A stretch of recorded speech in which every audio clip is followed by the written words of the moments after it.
이번 시간에는 바닷물도 식수가 될 수 있어요 라는 단원 공부해 보도록 하겠습니다. 자, 바닷물도 식수가 될 수 있대요. 어떤 원리로 바닷물이 식수가 될 수 있는지 살펴보도록 합시다. 1문단 볼게요. 무인도의 표류에 있는 상황을 상상해 보자. 무인도에 있다면 뭐가 필요해요? 먹을 게 필요한데, 그죠? 바닷물은 소금이 많이 녹아 있어 갈증과 탈수를 유발하므로 식수를 쓸 수 없어요. 바닷물은 식수가 될 수 없어요. 갈증은 심해지고 살아남기 위해서는 마실 물이 필요한데 어떻게 해야 할까? 마실 물을 얻기 위해서 무엇이 필요할까? 바닷물은 앞에 전 시간에서 배웠죠? 혼합물이에요. 무엇과 무엇이? 물과 소금이 혼합된 혼합물이죠. 순수한 물을 얻으려면, 순수한 물만 얻으려면 소금기를 빼고 바닷물을 가열하여 끓어나오는 수증기를 모으는 방식을 활용할 수 있다. 소금의 끓는 점이 물의 끓는 점보다 높다고 했죠. 그 이유는 뭐라고 말했죠? 전 시간에 물질의 특성에 따라 달라진다고 그랬어요. 물질은 순물질과 혼합물질로 이루어진다고 그랬죠. 순물질은 물질의 특성이 하나인 것, 혼합물질은 물질의 특징, 즉 순물질이 2개 이상 모인 것이라고 했는데, 혼합물질은 혼합의 비율에 따라서 녹는 점, 어는 점, 끓는 점이 달라지고 순물질은 달라지지 않는다고 했어요. 그래서 소금의 끓는 점은 혼합물이기 때문에 비율에 따라 달라지죠. 물과 소금의 비율. 그래서 소금물은 끓는 점이 항상 물보다 높다고 이야기했어요. 그것을 생각하면서 읽어봅시다. 소금의 끓는 점이 물의 끓는 점보다 높아서 물이 수증기가 되어 기화한다. 기체로 변한다.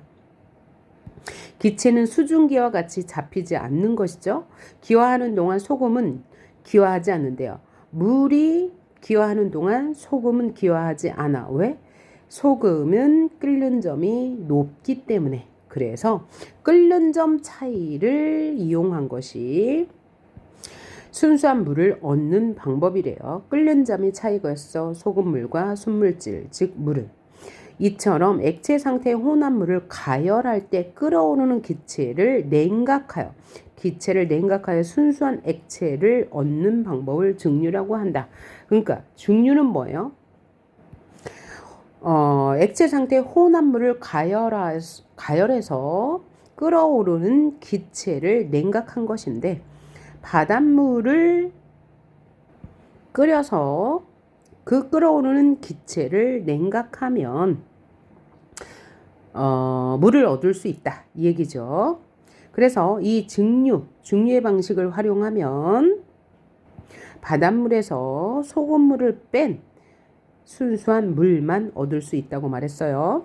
그래서 이러한 증류의 방식을 이용하면 석유 원유를 끓는 점 차이에 따라 액화 석유가스, 가솔린, 휘발유, 등유, 경유, 증유 순으로 분리할 수 있는 것처럼 바닷물도 분류할 수 있다. 오른쪽에 문단 정리를 볼게요. 끓는 점 차이를 이용한 혼합물 분리 방법이죠. 끓는 점 차이를 이용한 혼합물 분리 방법. 액체 상태의 혼합물을 가열하면 무엇이 낮은 물질이 먼저 끓어올라요? 끓는 점이 낮은, 그것이 바로 바닷물에선 물이 되겠죠. 그 기체 물질을 냉각하여 순수한 액체를 만들어요. 그 기체 물질을 냉각하여 순수한 액체를 얻는 것. 그 액체는 뭐라고 해요? 증류. 라고 했네요. 그러면 1문단에서는 끓는 점 차이를 이용하여 혼합물을 분리하는 방법. 자, 그래서 이 지문은 혼합물을 분리하는 방법에 대해서 얘기하는 거죠. 1문단에서는 항상 화제를 제시하니까요. 혼합물을 분리하는 방법. 첫 번째는 뭐라고요? 끓는 점 차이를 이용한 것이다. 자, 그럼 두 번째 문단 볼게요. 서로 섞이지 않는 액체 혼합물이라면 밀도 차이를 이용하여서도 분리할 수 있대요. 보니까 이 글은 혼합물을 분리하는 방법 여러 가지를 설명하겠네요. 혼합물을 분리하는 방법 1문단에서는 끓는 점 차이, 2문단에서는 밀도 차이, 3문단에서는 재결정으로, 네 번째 문단에서는 크로마토그래피를 활용한 혼합물을 분리하는 방법에 대해서 소개할 거니까, 자, 혼합물을 분리하는 방법을 네 가지 뭐 했어요? 비슷한 방식을 나열했죠. 그러니까 이러한 지문은요, 공통점 뭐죠? 혼합물을 분리하는 방법에 대해서 차이, 밀도 차이, 끓는 점의 차이, 재결정의 차이, 크로마토그래피의 차이를 통해서 보여주는 거니까 이 네 개의 차이의 원리와 방법이 무엇인지를 집중하여 읽으시면 되겠습니다. 그것이 바로 문제화 되니까요. 그럼 이 문단 읽어볼게요. 서로 섞이지 않는 액체 혼합물이라면 밀도 차이를 이용하여 분리할 수 있다. 아까 우리 전 시간에 밀도가 뭐라고 했어요? 끈끈한 정도라고 했고, 그 밀도는 질량을 부피로 나누어서 구할 수 있다고 그랬어요. 자, 그러면 밀도 차이를 이용해서 혼합물을 분리할 수 있대요. 만약에 예를 들어서 설명하네요. 선박 사고가 일어나 바다 주변으로 기름이 유출된 상황을 떠올려 보자. 유출된 기름은 물보다 밀도가 작아요. 물보다 밀도가 작아요. 기름이 그래서 떠오르나 봐요. 밀도가 작은 것은 쉽게 떠오르고 밀도가 큰 것은 무게가 무겁기 때문에 밑으로 가라앉겠죠. 그래서 바닷물 위에 뜸으로 뭐가요? 기름이 밀도가 작아서 바닷물 위에 떠요. 그래서 기름이 퍼지지 않게 기름막이를 설치하고 흡착포나 뜰채로 기름을 제거할 수 있대요. 기름은 물보다 밀도가 작아서 위에 떠오름으로 건져낼 수 있다는 거죠. 고체 혼합물도 이제 위에서는 기름의 예를 통해서 밀도 차이로 기름을 제거할 수 있는 방법을 말해줬다면, 고체 혼합물을 예로 들어서 설명할 건가 봐요. 뭐에 대한 예죠? 밀도 차이로 혼합물의 성질을 구분할 수 있는 예. 고체 혼합물도 밀도 차이를 이용할 수 있는데, 고체는 뭐예요? 딱딱한 거죠. 고체 혼합물을 이루는 두 물질의 중간 정도 밀도를 지닌 액체 속에 고체 혼합물을 넣어 액체보다 밀도가 작은 물질은 위로 떠오르게 하고 액체보다 밀도가 큰 물질은 가라앉게 하는 방식으로 분리할 수 있대요. 무엇도? 고체 혼합물도요. 그럴 때 두 물질의 중간 정도 밀도를 지닌 액체 속에 고체 혼합물을 넣는데요. 그러니까 액체는 혼합물을 분리하는데 이용하는 용해죠. 근데 이 용해를 다른 물질과 섞어서 밀도가 중간 정도인 것으로 이용해야 한대요. 다시 말하면 고체 혼합물의 분리 방법은 밀도 차이를 이용하는 것인데, 이때 사용되는 물질은 고체 혼합물을 이루고 있는 중간 정도의 밀도를 가진 액체에 넣는 것이래요. 액체에 혼합물을 넣어서 액체보다 밀도가 작은 물질은 위로 떠오르고 액체보다 밀도가 큰 물질은 가라앉게 하여서 두 물질을 분리한다는 거죠. 농가에서 벽시를 끓일 때 이게 또 이해가 되겠네요. 예. 농가에서 벽시를 소금물에 넣어 물에 뜬 쭉정이는 밀도가 작은 거게 되겠죠. 채로 걸러내고 잘 여물어서 가라앉는 벽시는 밀도가 큰 것이 될 거예요. 그래서 밀도가 큰 가라앉은 벽시를 씨앗으로 사용한다는 거겠죠. 이는 좋은 벽시 소금물 쭉정이라는 밀도 차이를 이용한 거죠. 자, 그러면 존벽시가 밀도가 가장 높은 것, 쭉정이가 밀도가 가장 낮은 것, 이 소금물이 바로 중간 정도 밀도를 지닌 액체가 될 거예요. 그래서 이 존벽시와 쭉정이를 분리한다더라 얘기했어요. 자, 그러면 이 문단 정리해 볼게요. 밀도 차이를 이용한 혼합물 분리 방법에 대해서 얘기하고 있고요. 밀도가 작은 물질은 위로 떠오르고 밀도가 큰 물질은 아래로 가라앉는 원리를 이용해서 서로 섞이지 않는 고체, 액체 등의 혼합물을 분리한대요. 자, 여기서 예로 든 것은 벽시, 또 하나 물과 기름. 물과 기름을 밀도 차이에 의해서 분류하고 좋은 벽시와 그렇지 않은 벽시를 소금물을 이용해 분리한다. 자, 1문단에서는 끓는 점을 이용해서 혼합물을 분리하는 방법. 예로 뭐가 나왔죠? 바닷물을 마실물, 즉 증류로 분리하는 방법. 하나, 또 하나는 원유를 분리하는 방법을 예로 들어서 설명을 해 주었습니다. 그럼 3문단은 어떤 방법으로 혼합물을 분리하는 방법이 있을까요? 세 번째 문단 한번 봅시다. 물질의 용해도 차이를 이용한 재결정. 이 재결정은 물질의 용해도 차이를 이용한다. 우리 전 시간에 용해도란 뭐라고 했죠? 물질에 녹을 수 있는 최대의 용질이라고 했습니다. 그래서 이 용해도 차이를 이용한 것이 재결정이래요. 재결정으로도 순물질을 얻을 수 있다. 바닷물을 끌어모아 만든 천일염의 예를 들어서 용해도 차이를 이용한 재결정으로 순물질을 이루는 방법을 설명하고 있네요. 천일염에는 다량의 염화나트륨과 소량의 불순물이 들어있다.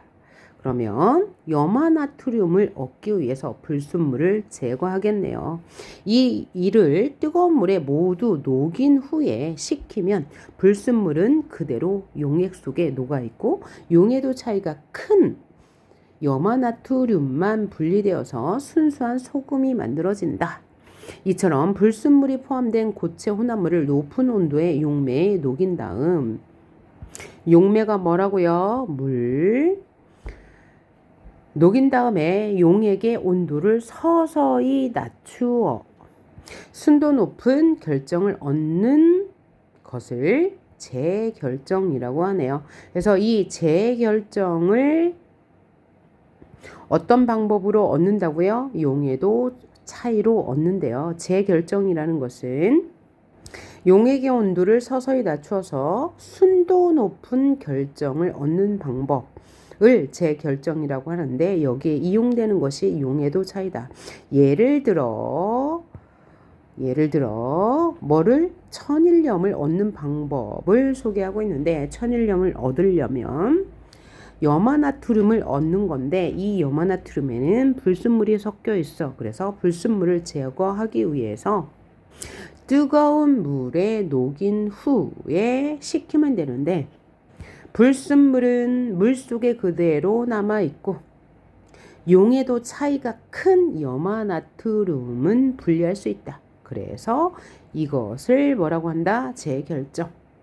순도 높은 결정만을 얻는 방법이 바로 뭐라고요? 재결정이라고 했습니다. 자, 그럼 오른쪽 정리해 볼까요? 재결정을 이용한 혼합물 분리 방법에 대해서 이야기하고 있고요.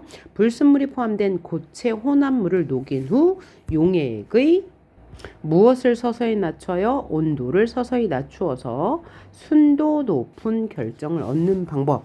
뭘 예로 통해서 보여줬어요? 천일염의 예를 통해서 보여줬습니다. 자, 그럼 세 번째 문단은 재결정으로 혼합물을 분리할 수 있다. 예를 들어서 천일염의 경우에는 염화나트륨을 분리하는 건데 이때 사용되는 것이 용해도 차이다. 염화나트륨은 용해도가 크고 불순물은 용해도가 낮기 때문에 온도를 서서히 낮추면 두 개를 분류할 수 있다라고 이야기했습니다. 네 번째 문단 봅시다. 혼합물을 이루고 있는 성분 물질이 용매를 따라 이동하는 속도 차이를 이용하여 혼합물을 분리하는 것을 크로마토그래피라고 하는데, 자, 크로마토그래피는 용매를 따라 이동하는 속도 차이를 이용한대요. 용매가 뭐라고요? 어떤 물질이에요. 어떤 물질은, 즉 어떤 용매는 빨리 분리되고 어떤 용매는 늦게 분리된다. 그래서 이 속도 차이를 이용해서 용매의 성질을 파악할 수 있다는 거죠. 예를 들어 검은색 수성 사인펜 잉크가 물에 닿으면 잉크를 이루는 색소가 물에 녹아 이동하는데, 이 검은색 수성 사인펜은요 물에 녹는 거죠. 보라색, 주황색, 파란색 등이 나타난대요. 그러니까 이 검은색 수성 사인펜에는 용매가 보라색도 있고 주황색도 있고 파란색도 있다는 거죠. 이는 사인펜 잉크가 다양한 색소가 섞인 혼합물이고 각 색소마다 물을 따라 이동하는 속도가 다르기 때문이다. 그래서 크로마티그래피를 활용하는 혼합물의 분리 방법은 속도 차이를 이용하는 것인데, 그것을 예로 수성 사인펜을 들고 있다. 왜냐하면 수성 사인펜은 다양한 색소가 섞인 혼합물인데 이 혼합물들은 색깔에 따라서 분리되는 속도가 다르기 때문이다 라고 이야기하고 있어요. 크로마토그래피를 이용하면 성질이 비슷한 물질로 이루어졌거나 혹은 양이 매우 적어서 다른 방법으로 분리하기 어려운 혼합물을 분리할 수 있대요. 이 방법은 운동선수의 금지 약물 복용 여부를 검사하거나 식물의 색소를 분리할 경우에 사용한대요. 자, 그래서 크로마티그래피를 이용한 혼합물 분리 방법, 예로는 수성 사인펜, 그 다음에 금지 약물 복용 여부, 이 식물의 색소 분리에 사용된다고 합니다. 그래서 이글 전체는 혼합물의 분리 방법 몇 가지 소개했나요? 네 가지 소개했네요. 첫째는 끓는 점의 차이를 이용한 증류의 예를 들면 원유를 분리하는 것, 또 바닷물을 식수로 분류하는 법. 두 번째 문단에서는 밀도 차이를 이용한 혼합물의 분리 방법. 밀도가 낮은 것은 위로 떠오르고 밀도가 높은 것은 밑으로 가라앉는데, 예를 들면 기름과 물을 분류하는 것, 또 하나는 벽시, 좋은 벽시와 나쁜 벽시를 분류하는 것. 세 번째 혼합물의 분리 방법은 재결정을 이용하는 건데, 이 재결정은 용해도의 차이를 이용하는 것이다. 예를 들면 천일염이 있다. 네 번째 혼합물 분류 방법은 크로마토그래피가 있는데, 크로마토그래피는 뭘 이용하는 것이다? 분리되는 물질의 용매의 속도 차이를 이용하는 것인데, 예를 들면 수성 사인펜, 그 다음 금지 약물 복용 여부, 식물의 색소 분리에 사용된다 라고 이야기했습니다. 자, 그러면 이를 바탕으로 문제를 풀어보십니다. 문제 1번. 증류는 끓는 점 차이를 이용한 혼합물 분리 방법. 예를 들어서 뭐를 설명했죠? 바닷물을 분리해서 식수로 사용할 때, 그 다음에 원유를 분리할 때 예를 들어서 설명했고요. 문제 2번. 재결정은 물질의 용해도 차이를 이용한 거죠. 맞고요. 3번. 재결정은 불순물에 섞인 고체 물질의 순도를 높일 수 있다. 3문단 마지막에 나와 있죠. 용액의 농도를 서서히 낮추면 순도 높은 결정을 얻을 수 있다. 이것이 바로 재결정이라고 했으니까 맞는 말이 되겠네요. 비슷한 성분 물질로 이루어진 혼합물은 크로마티그래피로 분리할 수 있다고 했죠. 그래서 어디에 사용된대요? 금지 약물 복용 여부, 그 다음에 뭐 색소 분리 이럴 때 사용할 수 있다고 했고요. 5번 두 고체보다 밀도가 큰 액체를 활용하면 두 고체가 섞인 혼합물을 분리할 수 있나요? 아니죠. 두 고체의 큰 밀도가 큰 액체를 이용하는 게 아니고 밀도가 중간인 액체를 이용했을 때 두 고체가 섞인 혼합물을 분리할 수 있다고 했죠. 문제 2번. 기억과 니은에 대한 설명으로 가장 적절한 것은 기억은 증류였고요. 니은은 재결정이었습니다. 증류는 끓는 점 차이를 이용한 혼합물 분리 방법이었고요.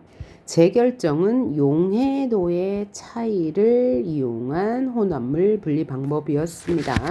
그럼 선택지 1번 기억을 이용하여 즉 끓는 점 차이를 이용하여 천일염의 불순물을 제거할 수 있다라고 했는데 자 3문단에서 천일염의 불순물을 제거할 때 뭘 이용한대요? 용해도 차이를 이용한 재결정이라고 했으므로 틀린 말이 되겠네요. 2번 끓는 점 차이를 통해 양이 매우 적은 혼합물을 분리할 수 있다. 양이 매우 적은 혼합물을 분리하는 것은 크로마토그래피라고 마지막 문단에 나와 있고요. 니은은 재결정은 용해도 차이를 이용한 것인데 기화되는 순수 물질을 모으고자 할 때 이용된다. 기화되는 순수 물질을 모으고자 할 때 이용되는 것은 뭐라고요? 끓는 점 차이를 이용한 것이라고 했죠. 그래서 바닷물을 끓여서 나오는 기체를 냉각하면 순수한 액체, 즉 물을 얻을 수 있는 방법 뭐라고 그랬죠? 증류를 얻을 수 있는 방법과 원유를 분리하는 방법에 대해서 이야기했어요. 그래서 틀렸고요. 니은은 용해도 차이를 이용한 고체 혼합물을 용매에 녹인 후에 활용할 수 있다. 두 번째 문단에 그대로 나와 있죠. 고체 혼합물도 밀도 차이, 즉 용해도 차이를 이용해서 고체 혼합물을 분리할 수 있다라고 하면서 천일염의 예를 들었죠. 맞는 말이고요. 5번 기억과 니은은 모두 액체 혼합물을 분리하는 데 사용한다. 자, 기억은 액체 혼합물 맞는데 니은은 액체 혼합물이 아니고 고체 혼합물이었죠. 그 얘가 천일염이었습니다. 그래서 틀린 말. 불순물이 포함된 고체 혼합물을 높은 온도의 용매에 녹인 다음 용액의 온도를 서서히 낮추어서 순도 높은 결정을 얻는 방법이므로 틀린 말 되겠네요. 그 다음 3번 봅시다. 응용 문제. 윗글을 읽은 학생이 보기에 실험을 했다고 할 때 보기와 같은 원리가 사용된 사례가 아닌 것은 그러면 보기와 같은 원리가 위에서 본 네 가지 원리 혼합물을 분리하는 네 가지 원리 중에 무엇에 해당하는지를 먼저 파악해야 되겠네요. 그런데 물과 식용유의 혼합물 분리래요. 물과 식용유니까 일단 얘는 액체 혼합물이네요. 따라서 재결정, 용해도 차이를 이용한 재결정은 아니겠네요. 그럼 봅시다. 첫 번째, 분별 깔때기에 물과 식용유의 혼합물을 넣은 후 마개를 막고 혼합물이 두 층으로 분리되기를 기다려요. 그런 다음 층이 나누어지면 마개를 연 다음 꼭지를 돌려 아래층에 액체를 만든대요. 자, 여기서 힌트가 있네요. 위층, 아래층으로 분리돼요. 뭐가요? 물과 기름이. 그러면 물과 기름의 예는 어디에서 나왔어요? 밀도 차이를 이용한 분리 방법. 바다에 기름이 유출되었을 때 밀도 차이를 이용해서 기름이 밀도가 낮음으로 위에 떠서 그것을 분리해낼 수 있다고 했죠. 그러니 이 실험은 액체 혼합물 중에서 밀도 차를 이용한 분리 방법임을 알 수 있네요. 그런 다음에 3번까지 볼까요? 분별 깔때기의 위쪽 입구로 위층의 액체를 다른 커버에 받는다. 그럼 위쪽으로 떠오르는 게 뭐겠어요? 식용유겠네요. 다른 걸 받는데요. 그러니까 밀도 차이를 이용한 것이다. 라고 확인했죠. 그러면 밀도 차이를 이용한 사례가 아닌 것을 고르면 되겠네요. 1번 사골국을 끓였다가 식히면 지방이 위로 올라가고 깨끗한 국물만 아래에 남는다. 그래서 밀도가 낮은 것은 물이라고 했고요. 상대적으로 높은 것은 지방이 되겠네요. 역시 밀도차를 이용한 거고요. 방울토마토와 복숭아를 물에 넣으면 방울토마토는 뜨고 복숭아는 가라앉아. 여기서도 뜨고 가라앉아. 밀도차죠. 그러니까 방울토마토가 밀도가 작은가 봐요. 3번 사금과 모래가 섞인 바구니를 물속에 흔들면 모래는 씻겨나가고 사금이 남는다. 그럼 모래가 씻겨나갔으니까 모래의 밀도가 작은 거고 사금이 남은 것이 밀도가 큰 거네요. 그러면 사금은 뭐예요? 모래사 금금.